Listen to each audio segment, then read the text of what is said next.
Most of us don't realize how often we hand over control of our emotions to other people. Someone cuts you off in traffic, and suddenly your entire mood changes. A careless comment from a friend, and your whole day feels ruined. The truth is, it's not the situation that controls us, it's our reaction. And if you want real freedom, if you want real strength, you've got to train your brain to stop reacting. Here's the truth. The moment you react, you give away your power. Think about it.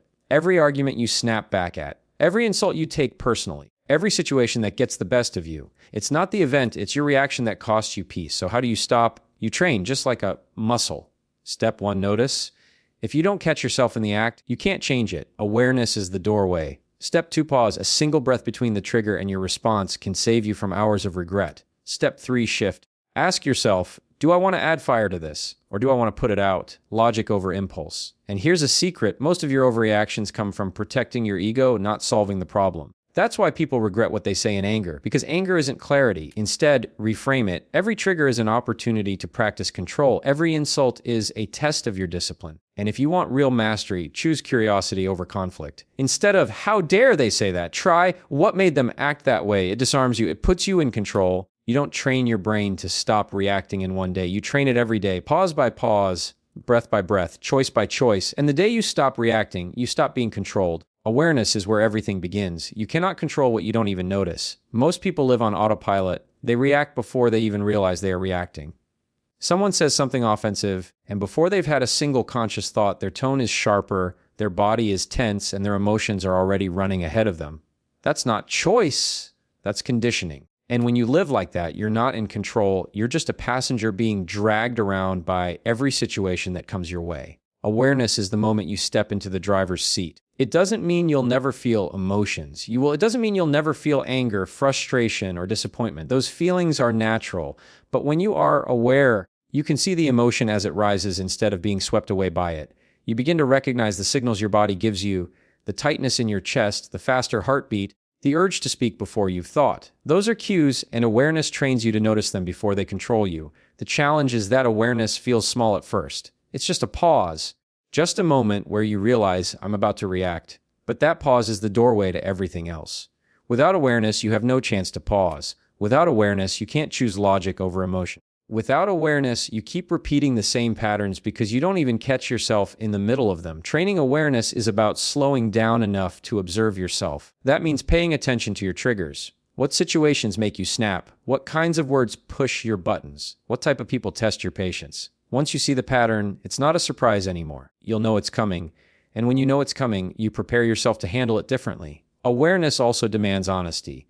You have to admit when you're overreacting. You have to admit when the problem isn't the other person. It's your pride, your insecurity, or your lack of control. That's not easy, but it's necessary. Because as long as you blame every trigger on the outside world, you'll never take responsibility for how you respond inside. The pause is one of the most powerful tools you will ever use, but it's also the one most people overlook. The natural instinct when you feel attacked, disrespected, or challenged is to fire back immediately. The human brain is wired for speed, not wisdom. We want to defend ourselves instantly, to prove we're right, to make sure the other person knows they can't get away with it. But that instant reaction is exactly what causes regret later. Words spoken in anger can't be unsaid, and actions made in frustration can't be reversed. The pause is what protects you from that.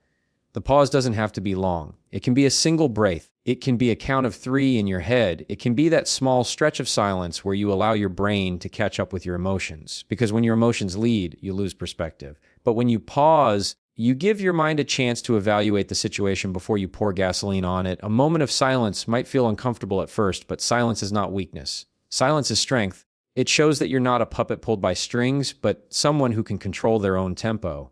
That pause also communicates something powerful to the other person. When someone lashes out at you and you don't immediately bite back, it unsettles them. They expect resistance. They expect escalation. But when you pause, you create space. Space changes the direction of the conversation. Instead of both people charging forward blindly, one person has chosen to slow the pace. And that single choice often determines who holds the real control. The pause also buys you time to choose your words. It gives you a chance to decide if the fight is even worth having. Sometimes, after that pause, you realize it isn't. Sometimes you realize the best response is no response. And sometimes you realize you can say the same thing, but in a calmer tone that carries more weight. A pause doesn't mean backing down. It means stepping back long enough to decide how you want to move forward. When you're triggered, the first thing that takes control isn't logic, it's emotion. The brain is built to protect, so it reacts fast, flooding you with adrenaline, tightening your chest, sharpening your tone, and pushing you to respond in ways that feel right in the moment but almost always look wrong afterward. Emotions are fast, logic is slow. If you let emotions drive, you'll end up in places you didn't mean to go. Shifting from emotion to logic is about slowing that process down and giving yourself a chance to see the bigger picture before you get caught up in the storm. Think of it like this: emotion is the spark, but logic is the fire extinguisher. If you move too quickly, you fan the flames. But if you pause and ask yourself a simple question like, what's really happening here? You change the entire direction of your response. That single question pulls you out of the heat of the moment and forces your brain to evaluate instead of explode. Suddenly, the thing that felt like a personal attack becomes a situation you can actually handle. Shifting into logic doesn't mean ignoring your feelings. It doesn't mean you suppress your anger, frustration, or disappointment. It means you acknowledge those feelings without letting them take the wheel. You can say to yourself, I'm angry, but what's the smartest move right now? That separation between how you feel and how you act is the very definition of control. It's what keeps you from saying things you'll regret, from making choices that damage relationships, from letting a 5-second trigger dictate the next 5 hours of your life. The hardest part is catching yourself in time. Emotions don't ask for permission, they just show up. Logic requires effort, awareness, and practice. It requires asking questions in the middle of the chaos.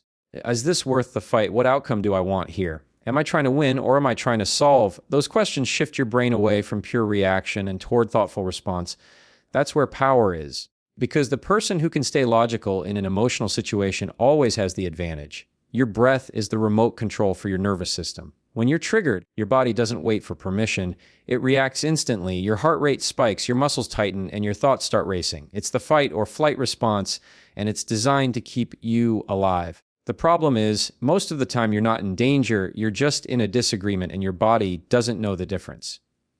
That's where your breathing comes in. The way you breathe can either amplify the chaos or bring everything back under control. Most people, when they're upset, breathe fast and shallow. That kind of breathing tells your body that the threat is real, that you need to prepare for battle, and it only makes you more reactive. But if you flip the switch and slow your breathing down, if you inhale deeply and exhale even more slowly, you send the opposite signal. You tell your body that you're safe, that you're not in danger, and your system begins to settle. Suddenly, your heartbeat slows, your shoulders drop, and your mind clears just enough to think. That small shift changes the entire outcome of the moment. Breath control doesn't have to be complicated. It doesn't require hours of meditation or a perfect technique. It's as simple as this.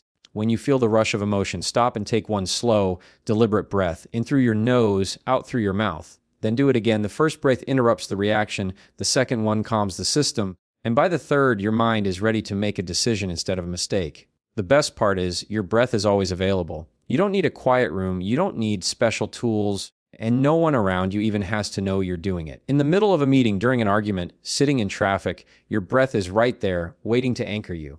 The more you practice, the quicker your body learns the pattern, and eventually the act of breathing deeply becomes automatic when you're triggered. It becomes your reset button, the thing that pulls you back into control when everything inside of you wants to lose it.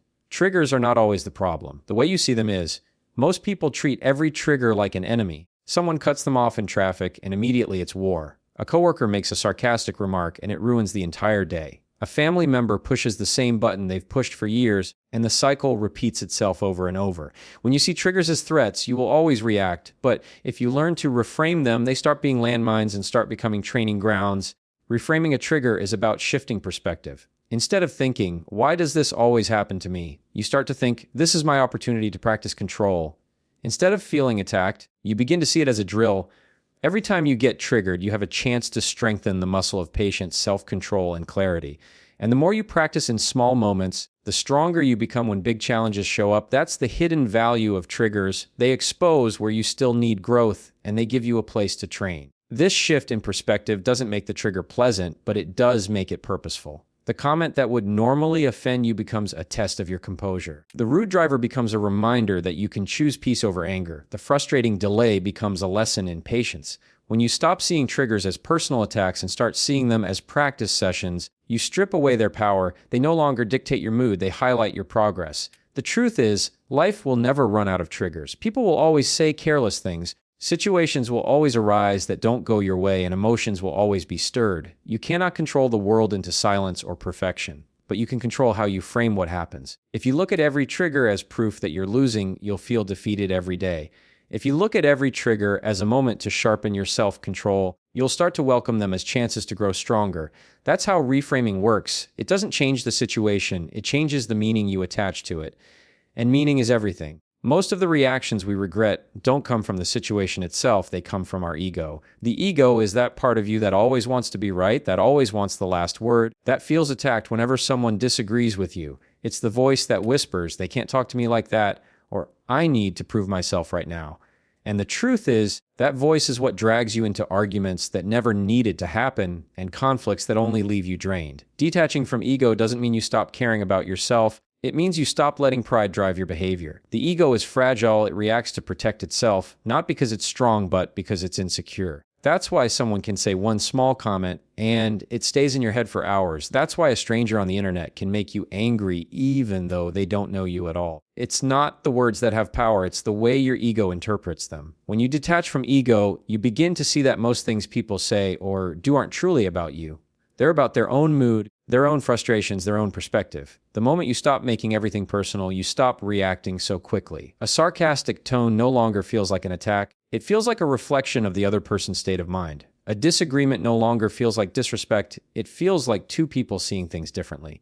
The less you feed your ego, the more space you create for patience, empathy, and self-control. You begin to realize that protecting your peace is more important than protecting your pride. Detaching from ego also means letting go of the need to win every interaction. Sometimes silence is stronger than a comeback. Sometimes walking away shows more maturity than proving your point. And sometimes not reacting at all is the clearest sign that you're not being controlled by someone else's behavior. When your ego runs the show, every little thing feels like a battle. But when you learn to step back and separate yourself from it, you begin to choose which battles are actually worth your energy. That choice is where real freedom lies, and that freedom only comes when you stop letting ego sit in the driver's seat. When someone says something that stings or behaves in a way that pushes your buttons, the default reaction is conflict. You feel the heat rise, you prepare your defense, and you meet fire with fire, but conflict rarely solves anything. It just creates more damage, more distance, and more regret. Curiosity, on the other hand, changes the entire energy of the moment. Instead of asking, "How dare they say that to me?" you ask, "Why would they say that? What's really going on here?" That simple shift in mindset takes you out of combat mode and puts you into discovery mode. And when you're curious, you stop reacting blindly and start responding with perspective. Curiosity doesn't excuse bad behavior, but it explains it. The person snapping at you might not be angry at you at all. They might be carrying stress you can't see. The rude comment might not be about your worth. It might be about their insecurity. When you choose curiosity, you stop adding fuel to a fire that was never really yours to begin with. Instead of escalating, you investigate. And that keeps you calm, steady, and in control of yourself. Conflict feels powerful in the moment because it gives you an outlet for your emotion. But curiosity is even more powerful because it gives you understanding. A question can disarm tension faster than an argument ever will. Asking, "What do you mean by that?" or "Why do you feel that way?" takes the conversation to a deeper level instead of leaving it stuck in surface level anger. Curiosity doesn't mean you have to agree. It just means you're choosing to understand before you decide how to respond. And here's the secret. Curiosity protects your peace. When you're curious, you don't take everything as a personal attack. You see that people act out of their own pain, their own perspective. That realization gives you distance. It reminds you that not every sharp word requires a sharp reply. Not every disagreement is an insult, and not every conflict deserves your energy. Curiosity gives you choices, and choices are what separate reaction from response. The more you train yourself to lean into questions instead of accusations, the more control you have in moments where most people lose it. Self-control is not built in a single moment, it's built in the moments you repeat. Training your brain to stop reacting is no different than training your body in the gym. One workout doesn't make you strong, one day of discipline doesn't transform you, and one calm response doesn't rewrite your habits. It's the practice, the daily repetition, the consistent effort over time that rewires the way you respond. Everyday life hands you opportunities to train small frustrations, unexpected delays, careless comments, and sudden disappointments. Each one of those is a chance to practice keeping control instead of losing it. The mistake most people make is thinking they'll rise to the occasion when something big happens. But the truth is, you don't rise to the level of the challenge, you fall to the level of your training. If you haven't practiced self-control in the little things, you won't suddenly have it in the big things. That's why daily practice matters. Choosing to pause when someone cuts you off in traffic, choosing to breathe when your phone freezes, choosing to let go when someone interrupts you. Those are the reps. Those small moments are what build the muscle. Daily practice also makes control feel natural. At first, it takes effort. You'll catch yourself after you've already reacted and think, I should have paused. But with practice, you start catching yourself earlier and earlier. Eventually, you catch yourself before the reaction even happens. That's the progression from regret to awareness to prevention. And the only way to move along that path is to keep practicing every day in real time with real triggers. It's important to see practice not as perfection, but as progress. Some days you'll get it right, other days you won't. But every attempt is part of the process. The more you show up, the more automatic it becomes. The same way your body remembers how to ride a bike, your brain remembers how to stay calm under pressure.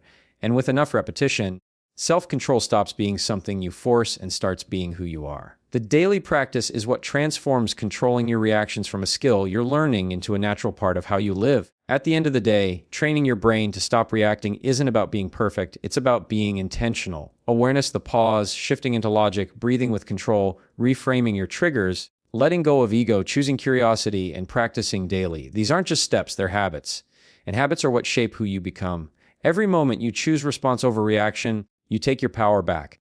Every moment you hold your ground instead of losing it, you prove to yourself that you're in control. You can't stop the world from testing you, but you can stop giving the world the power to control you. And that's what real strength looks like.